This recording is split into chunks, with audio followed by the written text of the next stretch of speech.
Hello and welcome to Lift the Cup Fantasy, or LTC Fantasy as some call it here.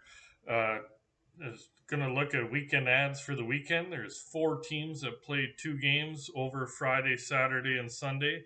They are Carolina, Dallas, St. Louis, and Washington. So we're going to focus on those teams and hopefully help you find some players to push you for that win in week 12 here.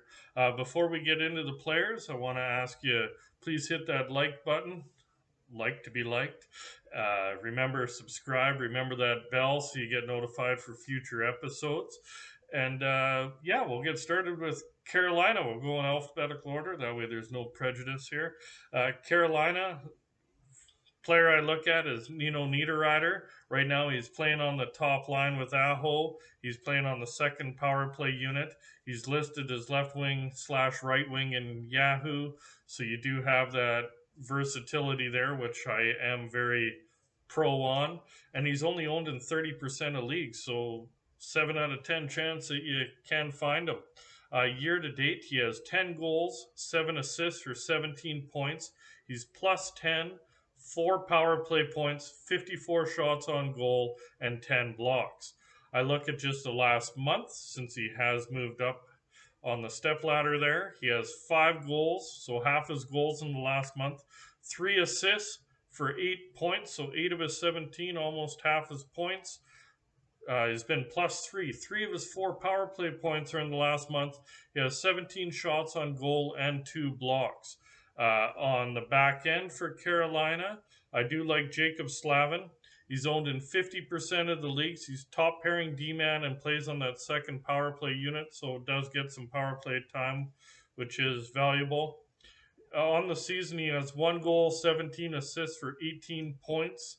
He is plus 9. 5 power play points, 66 shots on goal, and 48 blocks.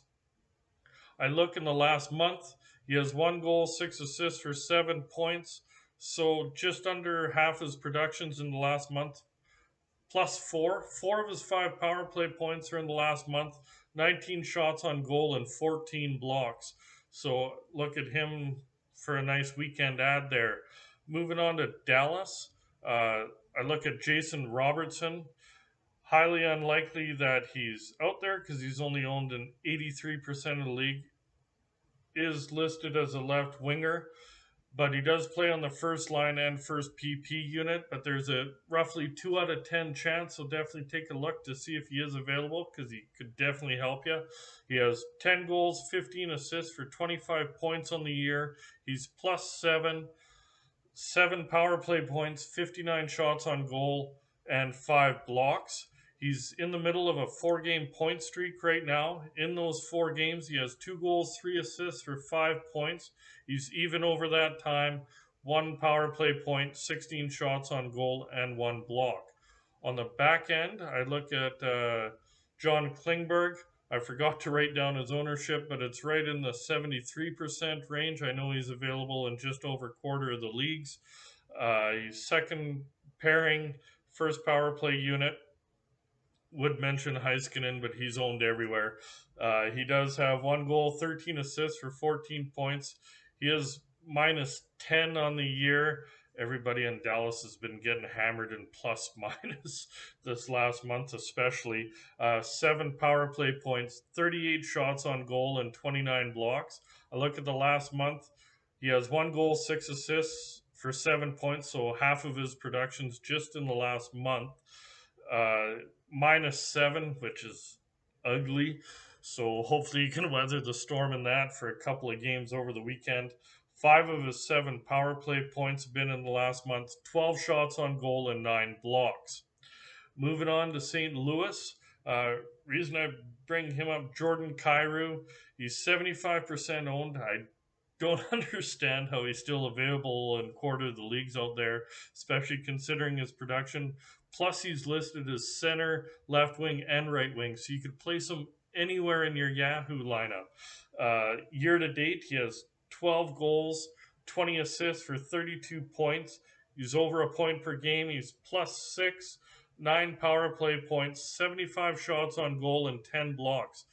just in the last 2 games alone, he's had 3 goals, 4 assists for 7 points. He's +4, 1 power play point, 7 shots on goal, and 2 blocks. This isn't including Wednesday's game because I'm recording this before the game starts. Um, Another player I look at is Robert Thomas. He's also versatile, listed as center right wing, so there's a couple spots that you could fit him in, and he's only owned in 30% of the leagues out there. He does play on the second line and second power play unit.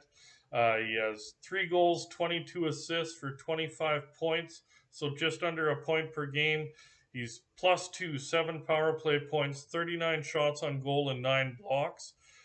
He's played in a couple of games since coming back from injury or COVID. I can't remember why he was out.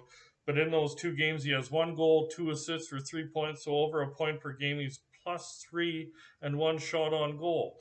Now, Shen is coming back possibly on Wednesday. So I would look at that, but it should just shift him over to the wing, really. He's been really good and hasn't played him in to a demotion. So I really see him valuable.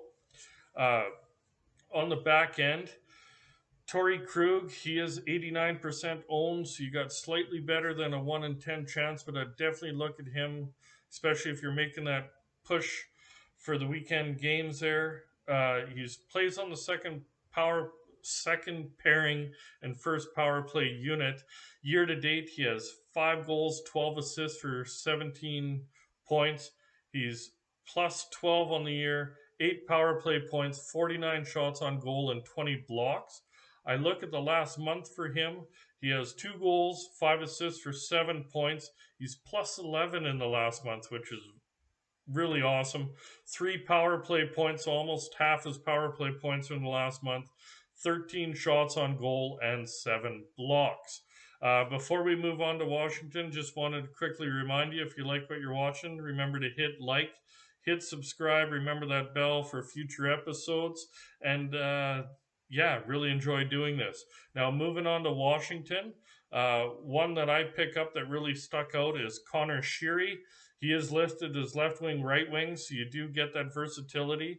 He is on the second line, does play on the first power play unit, and he's only 7% rostered, so he's available out there. He really, really is. On the season, point production isn't the greatest overall on if you look at it for the season. He has 8 goals, 8 assists for 16 points. He's +1, 2 power play points, 50 shots on goal, and 15 blocks. But I look back at just his last 8 games played. He's 3 goals, 4 assists for 7 points. So almost half his production is just in the last 8 games. He's +1, 20 shots on goal, and 3 blocks. So is a very nice pickup for the weekend and is available. Tom Wilson, he's listed just as a right winger, but he does play on the first line and first power play. He is owned in 85% of the leagues, but there is a better than a 1 in 10 chance that he is available. So at least search him in your league to see if he is available. Year to date, he has 9 goals, 15 assists for 24 points. He is +13, has 3 power play points, 52 shots on goal, and 24 blocks. Looking at the back end in Washington, well, let's be honest, you're not getting Carlson, so the next best thing on their roster is Dimitri Orlov. He is 63% owned. He does play on that first pairing with Carlson, so you can get some piggyback points there. He is on the second power play unit. Year to date, he has 4 goals, 13 assists for 17 points. He is a +20, which is really nice. 1 power play point, 51 shots on goal, and 37 blocks. I look just in his last 3 games, he has 3 assists for 3 points, so he is averaging a point per game in the last 3. He is a +3. 3 seems to be the common theme with him in this. 2 shots on goal and 6 blocks. He is streaky though, because in the previous 5 games before this 3-game point streak, he was held pointless in the previous 5. So with D, because a lot of their assists are secondary assists, not primary, they can be a little bit streaky. but for a weekend ad, it might be worth a shot to take a shot on him. Shot at him. Can't speak English. Anyways, if you did like today's episode, please remember to hit like, hit subscribe. Remember that bell so you do get notified on future episodes. We'll be out in a couple of days with a look at the first half of week's 13 schedule. Take care, everybody, and good luck. Push for that win.